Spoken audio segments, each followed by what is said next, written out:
Salut et bienvenue sur la chaîne de Les Infos de chez nous. Claire Bailly a perdu au mois de janvier son père. 4 mois après cette triste nouvelle, l'ex-chanteuse coupé-décalé a dévoilé ce mercredi 3 avril sur sa page Facebook le programme complet des obsèques de son géniteur. La fin du mois de janvier n'a pas été rose pour l'ancienne chanteuse coupé-décalé, Claire Bailly, devenue aujourd'hui chantre évangéliste. Dans un message triste, elle avait annoncé le décès de son père. Sous le post, plusieurs commentaires de présentation de condoléances ont été adressés à l'ex-première dame du coupé-décalé. 4 mois après cette triste nouvelle, Claire Bailly donne enfin de la voix en dévoilant le programme complet des obsèques de son papa. Elle a partagé ce mercredi 3 avril sur sa page Facebook le faire-part du programme des funérailles de papa Chambert Bailly Gogua suivi d'un message. Shalom les bénis de Dieu. Voici le faire-part des obsèques de mon papa. Le Seigneur vous bénisse pour toutes vos prières de soutien à mon égard. C'est pas facile mais Jésus-Christ est fidèle donc je tiens le coup, écrit-elle. Vers la fin du mois d'avril précisément le vendredi 26 avril prochain, il y aura une première veillée traditionnelle de 21h à l'aube à la place CP1 à Yopougon-Selmer.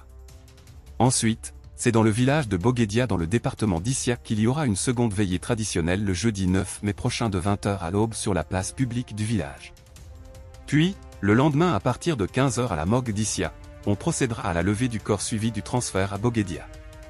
Et après une troisième veillée traditionnelle dans la soirée de 20h à l'aube sur la place publique du village, l'inhumation se fera le samedi 11 mai à partir de 11h30 au cimetière du village.